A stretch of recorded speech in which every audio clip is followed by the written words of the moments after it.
Welcome student, स्वागत है आप सबका आरबीएससी ऑनलाइन क्लासेस में। क्लास 12th में जो आपकी सेकंड बुक है, उस सेकंड बुक का सेकंड चैप्टर हमने स्टार्ट कर दिया है। अगर आपने उससे पहले के वीडियोस नहीं देखे हैं तो पहले वो जाके देखिए ताकि आपके कॉन्सेप्ट्स क्लियर हो जाएं, क्योंकि आपके फर्स्ट, सेकंड और थर्ड चैप्टर एक दूसरे से इंटरकनेक्टेड हैं। जैसा कि फर्स्ट चैप्टर में शुरू किया गया था कि भारत के सामने क्या क्या चुनौतियां आई थी स्वतंत्रता के ठीक बाद, तो उसमें से पहली चुनौती जो इंटीग्रेशन की थी उसकी बात फर्स्ट चैप्टर में की गई थी। दूसरी चुनौती जो कि डेमोक्रेसी को एस्टैब्लिश करने की थी, लोकतंत्र की स्थापना की थी, उसकी हम बात कर रहे हैं। और तीसरी चुनौती यानी सबके विकास की, वो बात अगले चैप्टर में की जाएगी। ठीक है, तो चलिए शुरू करते हैं आज का वीडियो। आज के वीडियो में हम क्या पढ़ेंगे? हम पढ़ेंगे कि मतदान किस प्रकार से हुआ।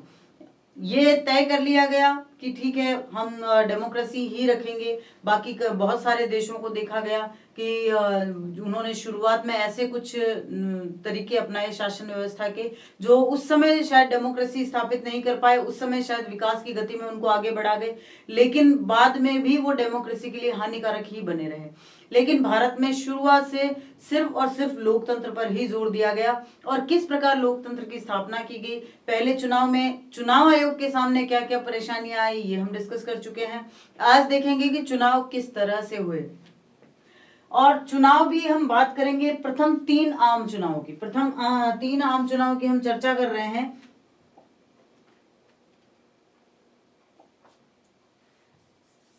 प्रथम 3 आम चुनाव।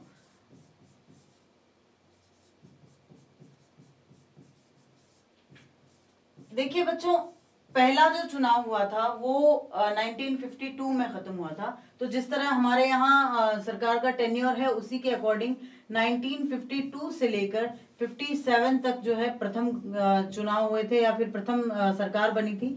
सेकंड जो थी वो 1957 से लेके 1962 तक, और थर्ड जो थे वो 1962 से लेके 1967 तक। अब आप कहें कि आप 3 की क्यों बात कर रहे हैं, उसके बाद में क्या चुनाव हुए? नहीं, बेशक हुए चुनाव, लेकिन ये जो तीनों आम चुनाव थे ये कांग्रेस के प्रभुत्व के काल थे। हम पढ़ क्या रहे हैं? हम यही पढ़ रहे हैं, एक दल के प्रभुत्व का दौर, the era of one party dominance. तो डोमिनेंस किस तरह से कांग्रेस ने स्थापित रखा था वो हम इस चैप्टर में डिस्कस कर रहे हैं। तो वो जो डोमिनेंस था वो क्यों स्थापित हुआ, क्या उसका नेचर था, यही सब तो हमें डिस्कस करना है। तो उससे पहले एक बार जरा उसकी पृष्ठभूमि ले लेते हैं कि किस तरह से चुनाव हुए। देखो, जो पहले आम चुनाव हुए, फर्स्ट इलेक्शन,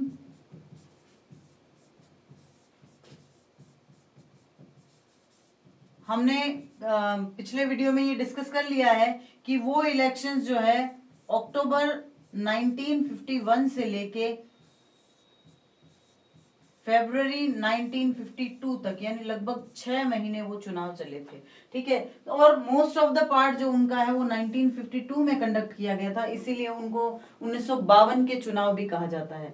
उस समय क्या किया गया था? उस समय जिस तरह आज हम वोट देते हैं, जो आज का सिनेरियो वैसा बिल्कुल नहीं था। देखो ये पिक्चर में दिख रहा है ना आपको कि किस तरह से हर जो भी उम्मीदवार था, जैसा भी उम्मीदवार था, जिस पार्टी का भी था, उस पार्टी का अलग से बॉक्स बनाया गया था, बैलेट बॉक्स।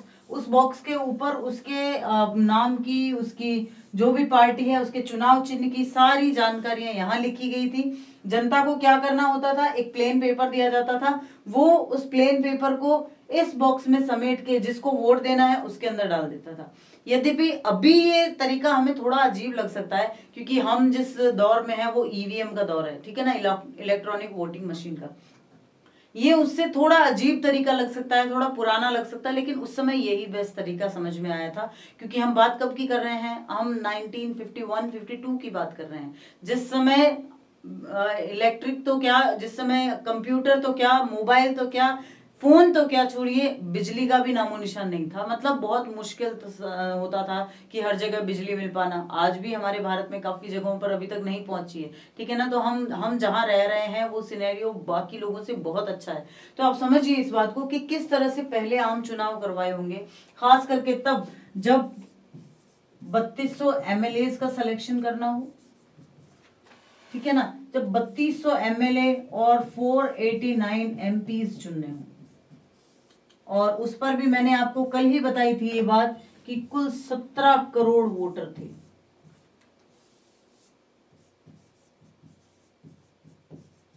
30 करोड़ की आबादी में 17 करोड़ यानी आधे से ज्यादा तो वोटर थे। तो अब आप कंसीडर कर सकते हैं कि क्या सिनेरियो रहा होगा जब पहला चुनाव करवाया गया था, कितनी सारी समस्याएं आई थी चुनाव आयोग के सामने, कितने सारे जो इलेक्टोरल रोल बनाने से मतदाता सूची उनको बनाते समय और भी बाकी चीजों में कितनी समस्याएं आई होगी, उन्होंने किस तरह से उनको फेस किया होगा, किस तरह से उनका सामना करके किस तरह से उनका समस्याओं का समाधान निकाला होगा। ये सब चीजें वैसे हम कल पढ़ चुके हैं, लेकिन आप इन चीजों को देख के एक बार रिलेट कीजिए तो आपको अच्छे से समझ में आ जाएगा कि जब इस एरा में चुनाव हुए और चुनाव में 6-6 महीने लगते थे, इतने सारे वोटर पहली बार फेस कर रहे थे और इन 17 करोड़ में से भी जो है मोस्ट ऑफ द पीपल जो थे वो अनपढ़ थे, उनको यही नहीं समझ में आता था कि क्या है किसका है, तो इसलिए उनके ऊपर बड़े बड़े उनके निशान लगाए गए थे। तो इस प्रकार से पहले चुनाव संपन्न हुए। पहले चुनाव में कांग्रेस पार्टी बहुमत से आगे आई और पहले चुनाव में कांग्रेस पार्टी को 2 तिहाई से भी ज्यादा सीटें मिली थी संसद में। उसके बाद दूसरे चुनाव करवाए गए, तब थोड़ा तरीका चेंज किया गया। जो दूसरा चुनाव किया गया था, सेकेंड इलेक्शन,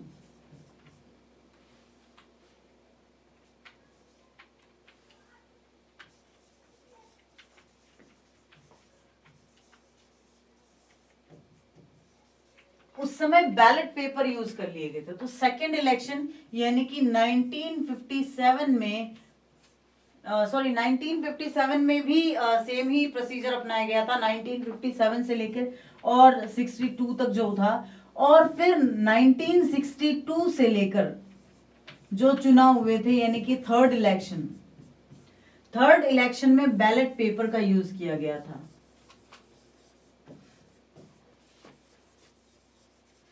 बैलेट पेपर क्या होता है? बैलेट पेपर देखिए, आपने शायद आप लोग तो की आज की पीढ़ी तो शायद इससे भी परिचित नहीं होंगे कि बैलेट पेपर क्या होता है। देखिए, बैलेट पेपर एक तरह का पेपर होता है, एक कागज होता है जिस पर एक तरफ उम्मीदवारों का नाम लिखा होता है, दूसरी तरफ उम्मीदवारों का जो चुनाव चिन्ह होता है वो छपा रहता है।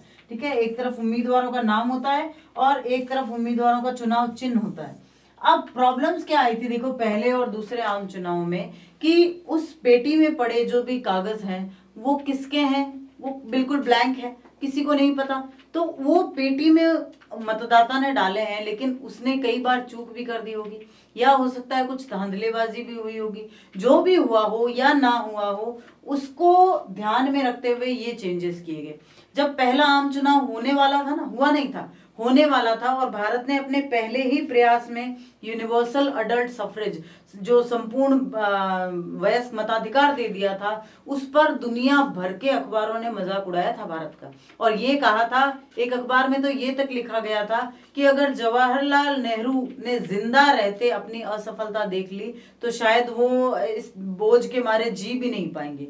मतलब उन्होंने पहले ही ये डिक्लेयर कर दिया था कि ये चुनाव जो है बिल्कुल असफल होने वाले हैं, हो ही नहीं सकता कि इतने अनपढ़ लोग हैं, 17 करोड़ की जिनकी संख्या है, जिनके पास सोर्सेज नहीं है, जिनके पास पूरी तरह से साधन नहीं है, जिनके पास ये जानकारी नहीं है कि कौन सा काम कैसे कैसे किया जाए, जिनके पास मशीनरी नहीं है, जिन्होंने अभी अभी चलना सीखा है, चलना क्या अभी अभी रेंगना सीखा है, जो अभी अभी पैदा हुए हैं एक देश के रूप में, वो क्या चुनाव करवाएंगे। मतलब बहुत से ऐसे कमेंट्स अलग अलग अखबारों में छपे थे, बहुत से ऐसे बयान आ गए थे। लेकिन जैसे ही ये चुनाव संपन्न हुए, जैसे ये बहुत सफलतापूर्वक संपन्न हुए, इनको लोकतंत्र की सबसे बड़ी विजय कहा गया, क्योंकि पहली बार पूरे विश्व में पहली बार इतने लोगों ने वोट दिया और इतने बड़े क्षेत्र में चुनाव इस तरह से करवाए गए कि वो एकदम शांतिपूर्ण संपन्न हो गए।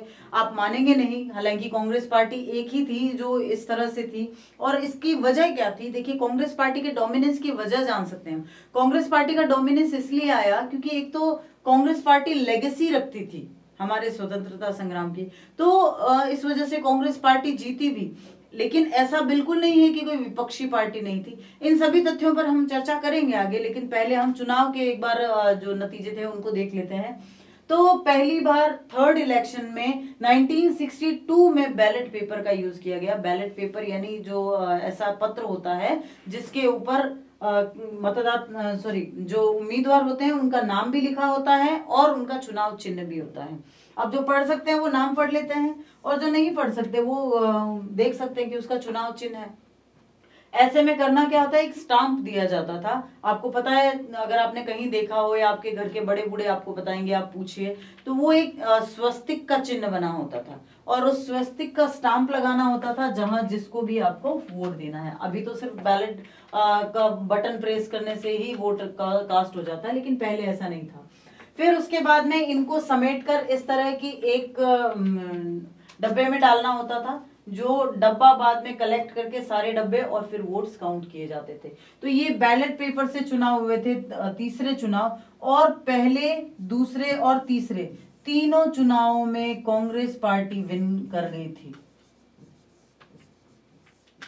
तीनों चुनाव में कांग्रेस पार्टी ने जीत हासिल की थी, बहुत ही शानदार तरीके से। हालांकि अब हम जो है ईवीएम का यूज करते हैं, EVM which stands for electronic voting machine।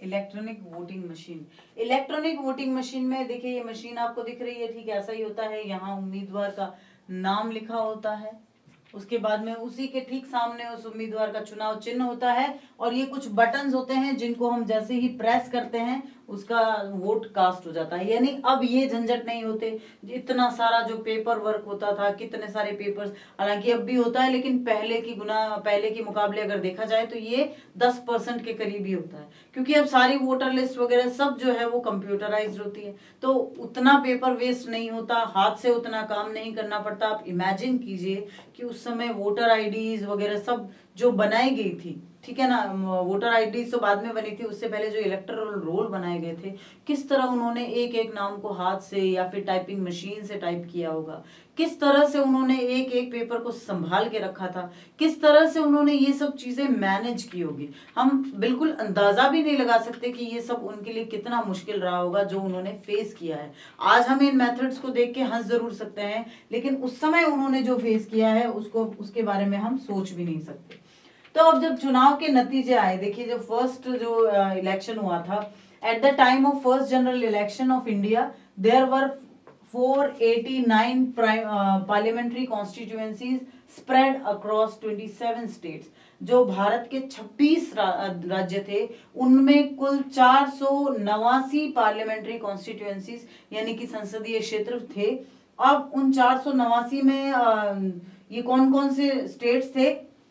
Assam, Bihar, Bombay जो आज का महाराष्ट्र और गुजरात सम्मिलित है, उसके बाद मध्य प्रदेश, मद्रास जो दक्षिण में है, उड़ीसा, पंजाब, उत्तर प्रदेश, वेस्ट बंगाल, हैदराबाद अलग से राज्य था, Madhya Bharat, Mysore, Patiala and East Punjab state union जिसमें पंजाब, हरियाणा, हिमाचल प्रदेश शामिल थे, राजस्थान, सौराष्ट्र, ट्रावनकोर, कोचीन, अजमेर अलग से क्षेत्र था, अजमेर मेरवाड़ा, क्योंकि राजस्थान का जो एकीकरण हुआ था 1956 में जाकर खत्म हुआ था, भोपाल, बिलासपुर, कुर्ग, दिल्ली, हिमाचल प्रदेश, कच्छ, मणिपुर, त्रिपुरा और विंध्य प्रदेश। तो ये टोटल 26 जो स्टेट्स थे, इनमें चुनाव करवाए गए, और कुल 489 उम्मीदवारों का चुनाव हुआ, कुल 489 जो है संसद के सदस्य बने। अब एक चर्चा कर लेते हैं कि why the dominance of Congress.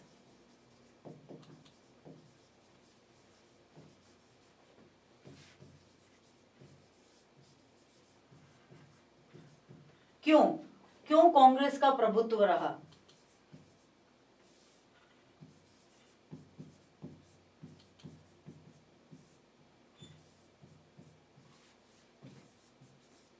क्यों कांग्रेस का प्रभुत्व रहा?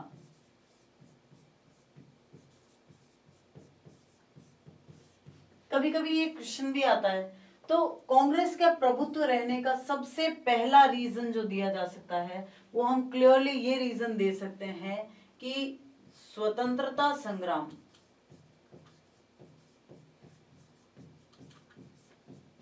स्वतंत्रता संग्राम की विरासत कांग्रेस के पास थी।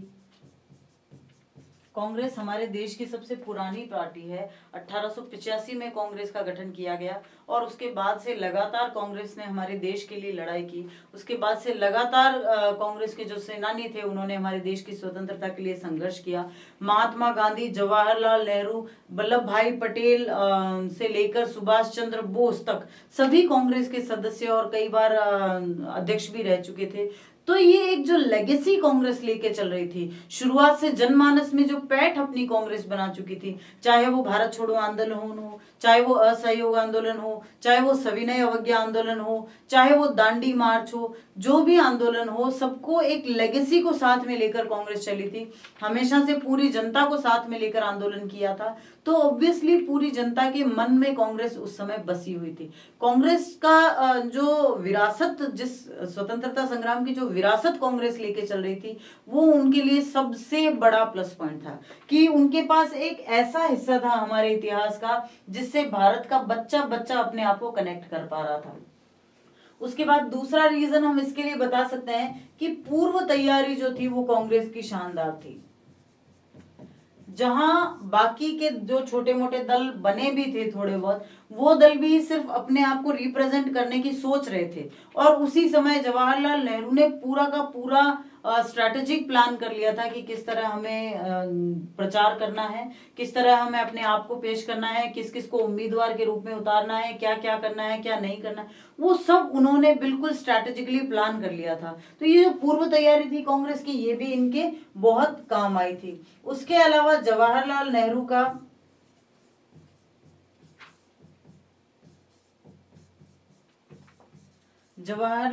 का नेतृत्व, ये कांग्रेस के पास एक बहुत बड़ा एक्स फैक्टर था कि जवाहरलाल नेहरू, जो कि हमारी भारतीय स्वतंत्रता संग्राम की लेगेसी के परिचायक रहे, वो कांग्रेस के लीडर के रूप में उभरे थे। ठीक है, सरदार पटेल जो थे वो उस समय एकीकरण के कार्य में व्यस्त हो गए थे। तो ऐसे में जवाहरलाल नेहरू कांग्रेस और भारतीय राजनीति का एक बड़ा चेहरा उभर कर आए और खास करके उस समय उन्होंने कुछ जो नीतियां रिप्रेजेंट की थी, चाहे पंचशील की हो, चाहे और भी दो चार नीतियां जो उन्होंने बनाई थी, चाहे विदेशों से संबंध बनाने से लेकर हो, चाहे अचानक से स्वतंत्रता के बाद जो समस्याएं आई उनको निपटने से लेकर हो, तो जवाहरलाल नेहरू भारत की राजनीति का एक बड़ा चेहरा बन गए थे और उनका नेतृत्व जो है वो कांग्रेस के लिए एक बहुत ही प्लस पॉइंट साबित हुआ।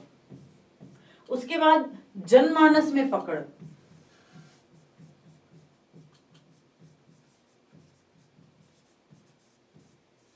hold in the common public, it was the very much important factor for Congress कि हमेशा से कांग्रेस का जो है कॉमन लोगों पर बहुत अच्छी होल्ड की हुई थी, बहुत अच्छी पकड़ थी कांग्रेस की।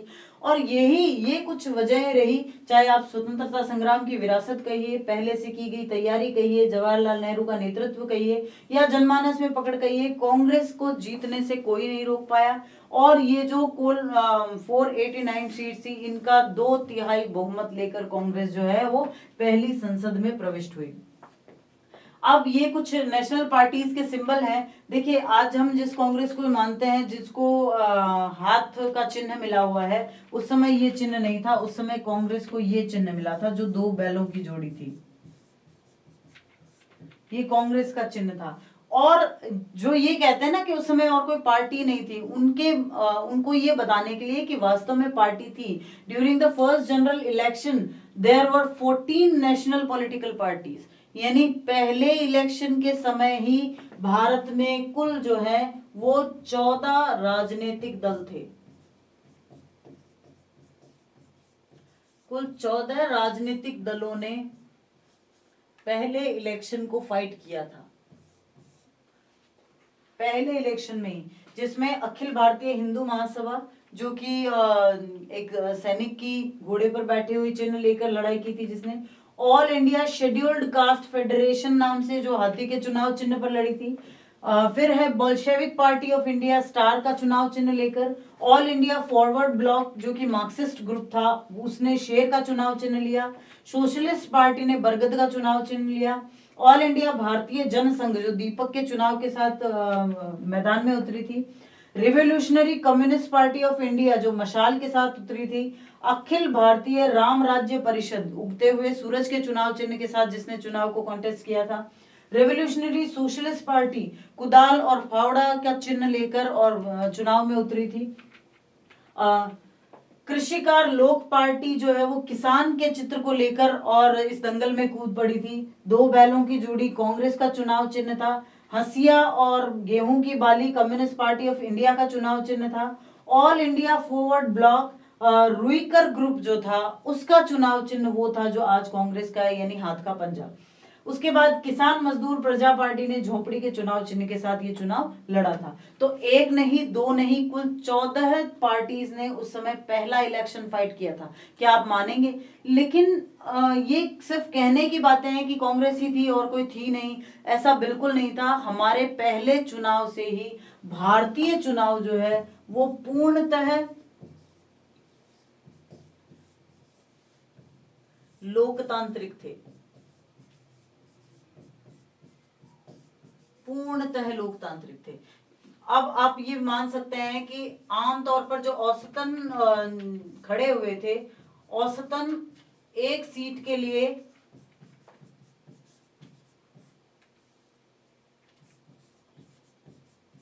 4 उम्मीदवार थे। ज्यादा हो सकते हैं लेकिन 4 तो थे ही, कम से कम 4 उम्मीदवार तो एक सीट के लिए फाइट कर ही रहे थे।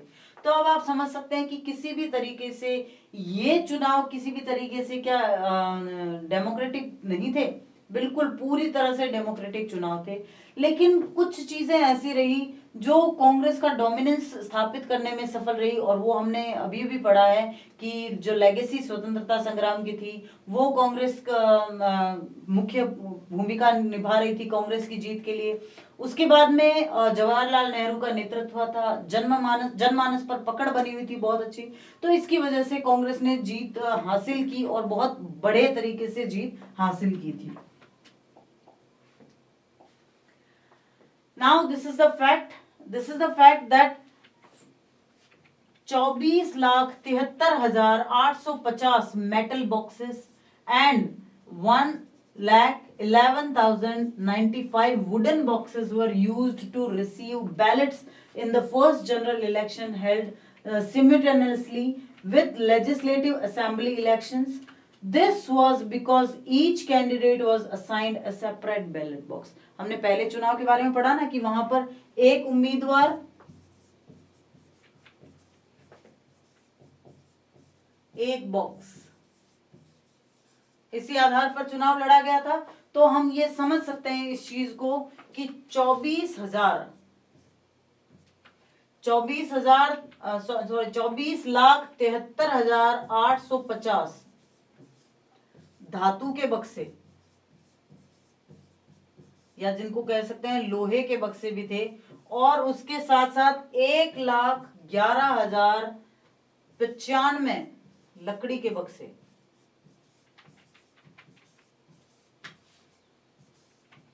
पहले चुनाव में काम लिए गए थे। तो आप देखिए कि किस तरह से चुनाव आयोग को मेहनत करनी पड़ी होगी। जो चुनाव करवाने वाले कर्मचारी थे, कुल 3 लाख कर्मचारी उस समय लगे थे, 3 लाख कर्मचारी। और उन 3 लाख कर्मचारियों ने कितनी मेहनत की होगी बैलेट बॉक्सेस को लाना, ले जाना, उनको इस तरह से हैंडल करना, और वो सब काम उन कर्मचारियों ने उस समय किया था। अब एक फाइनल व्यू ले लेते हैं। ये कुल जो लोकसभा चुनाव हुए थे, तीनों लोकसभा चुनाव हम उनकी बात कर रहे हैं, उन तीनों लोकसभा चुनाव में क्या रिजल्ट रहा था उसकी बात हम कर ले रहे हैं। पहले लोकसभा में थी, फर्स्ट जो इलेक्शन थे, टोटल सीट्स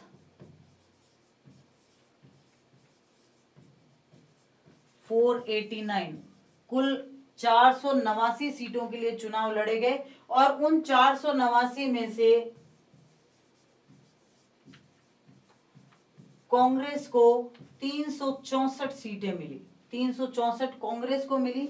उसके अलावा हम देख सकते हैं कि और भी बहुत सारे दलों को मिली, लेकिन उसके बाद जो सबसे बड़ा दल था वो दल कौन सा था? वो दल था कम्युनिस्ट पार्टी।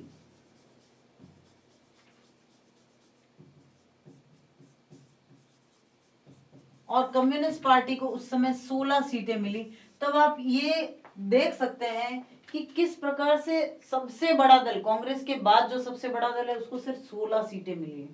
ठीक है, यहां अगर हम देखें तो अगली जो लोकसभा, जो सेकंड लोकसभा इलेक्शन हुए, उनमें टोटल सीटें थी 494, 494 सीटें, और उन 494 से भी 371 सीटें कांग्रेस ने हासिल की थी। 371 सीटें कांग्रेस ने हासिल की थी, और तीसरे लोकसभा चुनाव में कुल 494 में से 361 सीटें कांग्रेस ने हासिल की थी। तो लगातार 3 चुनाव तक कांग्रेस का वर्चस्व बना रहा था। ये वर्चस्व क्यों बना रहा, इसके कारणों के बारे में हमने चर्चा कर ली है, किस प्रकार से वर्चस्व कायम रहा। जबकि देखिए उस समय गोवा, दमन और दीव में चुनाव नहीं हो पाए थे, उसके बावजूद भी कांग्रेस ने जितने भी चुनाव हुए उनमें बहुत जबरदस्त सफलता हासिल करते हुए पहले चुनाव में 364, दूसरे चुनाव में 371 और तीसरे चुनाव में 361 सीटें हासिल की, यानी कि 2/3 के आंकड़े से भी बहुत ज्यादा, इतनी ज्यादा सीटें हासिल की थी कि जो विपक्षी थे उनका बहुत नामो निशान बहुत ज्यादा दिख नहीं रहा था। ठीक है, तो कांग्रेस का यह वर्चस्व इस प्रकार कायम हुआ कि लगातार 3 आम चुनाव में कांग्रेस देश की सबसे बड़े दल, बल्कि ये कह सकते हैं देश की सरकार के रूप में चुनाव में से ही उभर आई थी। क्यों? क्योंकि कांग्रेस भारतीय जनमानस के साथ पूरी तरह रच बस गई थी। ठीक है, आज के वीडियो में इतना ही। हमने देखा कि कांग्रेस का वर्चस्व किस तरह कायम हुआ, अब उसकी क्या नेचर रही, वो किस तरह से उसने लास्ट किया, और किस तरह से बाकी और दलों ने भी अपना सर्वाइव जो है करना जारी रखा, वो हम सब चीजें पढ़ेंगे अगले कुछ वीडियो में। जल्दी ही मिलते हैं उन चीजों के साथ, तब तक के लिए थैंक यू।